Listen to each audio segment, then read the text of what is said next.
बिस्मिल्लाहिर्रहमानिर्रहीम, अस्सलाम वालेकुम। Welcome back to my channel Rafia's recipes. तो आज मैं आपसे ऐसे डेज़र्ट की ये रेसिपी शेयर करूंगी जो कि बहुत ही लाजवाब और क्विक, इजी और टेम्पटिंग है।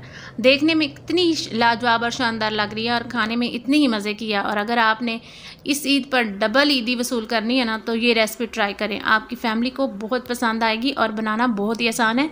यहाँ पे मैंने एक पैन ले लिया और उसमें मैंने 2 गिलास पानी डाल लिया है और यहाँ पे मैंने सवैयाँ ले ली हैं। ये कलरफुल सी जो सवैयाँ होती है ना, हाफ कप ले ली हैं। पानी जब बॉयल हो जाए तो आपने ये सवैयाँ इसके अंदर ऐड कर देनी है। सवैयाँ आपने बहुत ज़्यादा नहीं लेनी, जितनी मैं क्वांटिटी आपको बता रही हूँ रेसिपी के अकॉर्डिंग। इस तरह आपने इसको 2 से 3 मिनट अच्छी तरह बॉयल आने देना है। और इसके साथ ही मैंने 2 सब्ज़ इलायची ऐड कर दी थी, इससे बहुत अच्छा इसमें फ्लेवर आ जाएगा और ये सवैयों की जो एक अजीब सी महक होती है ना, वो ख़त्म हो जाएगी। और पानी के साथ आपने इनको ना बॉयल कर लेना इलायचियों को। अब इलायची आप सेपरेट कर दें, इनका कोई काम नहीं है यहाँ पे। और अब ये देखें ये अच्छे से कुक हो चुकी थी। अब मैंने इनको ठंडे पानी से अच्छी तरह वॉश कर लिया और इनका ये पानी आपने स्टेन कर लेना और इनको ठंडा होने देना। यहाँ पे मैंने एक कढ़ाई ले ली थी और ½ लीटर उसमें दूध ले लेंगे और उसमें मैंने तकरीबन 4 टेबल स्पून जो है ना वो चीनी ऐड कर दी। आप मीठा ज़्यादा भी ले सकते हैं। और 4 टेबल स्पून ही मैंने इसमें ना वनीला कस्टर्ड ऐड कर दिया। और अभी मैंने ना फ्लेम ऑन नहीं किया, आपने पहले इसको अच्छे से विस्क करते हुए आपने अच्छे से मिक्स कर लेना ताकि इसमें कोई लम्स ना रहे। फिर आपने ना इसके नीचे फ्लेम ऑन करनी है। अभी मैंने फ्लेम ऑन कर ली थी और ये तकरीबन 4 से 5 मिनट तक ना आपने इसको मीडियम फ्लेम पर पका लेना अच्छी तरह, ताकि इसका ना कच्चापन ख़त्म हो जाए। आपने इसको रनी फॉर्म में इस तरह रखना है, कस्टर्ड की तरह थिक नहीं करना।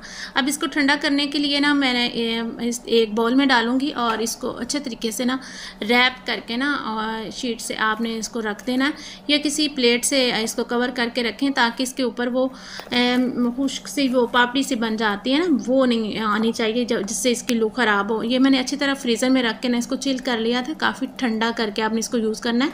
अब यहाँ पर मैंने एक ना टेट्रा पैक क्रीम ले ली थी और इसको अच्छे से मिक्स कर लिया है विस्कर की हेल्प से। और इसमें मैंने आइसिंग शुगर डाल दी थी 2 टेबल स्पून। अगर आपकी क्रीम मीठी है तो आप उसमें चीनी ऐड ना करें।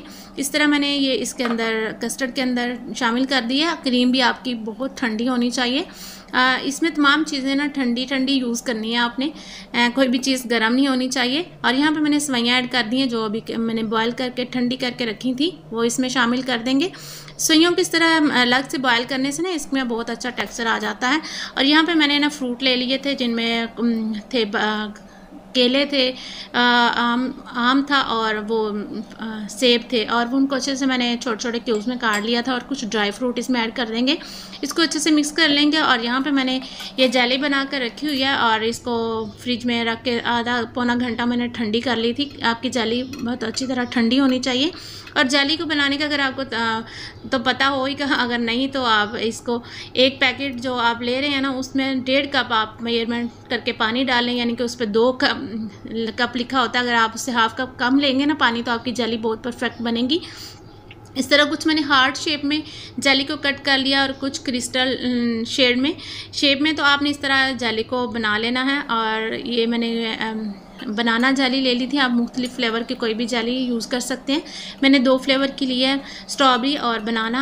और इस तरह आपने इनको काट लेना और आपकी जेली जो है ना वो अगर ठंडी होगी और अच्छी तरह मतलब कम पानी में बनाएं तो ज़्यादा अच्छी बनेगी। अब हम इस डेजर्ट में आप ये जेली जो है ना ये शामिल कर देंगे। और ये काफ़ी ज़्यादा बाउल भर गया तो मैंने एक अलग से एक दूसरे बाउल में ये मिक्सचर डाल लिया।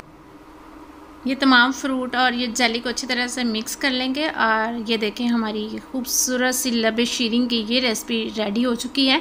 और अगर आपको मेरी ये रेसिपी अच्छी लगी हो तो फ्रेंड और फैमिली में शेयर कर दीजिएगा। और अगर आप मेरे चैनल पे नए हैं तो मेरे चैनल को सब्सक्राइब कर दें और बेल आइकन को प्रेस कर दें। और इस तरह आपने ये रेडी कर लेनी है। कुछ जेली इसके ऊपर जो है ना वो सेट कर देनी है। कुछ मैंने इसमें आप कॉकटेल का भी यूज़ कर सकते हैं, फ्रेश अगर फ्रूट आप इस्तेमाल नहीं करना चाहते तो।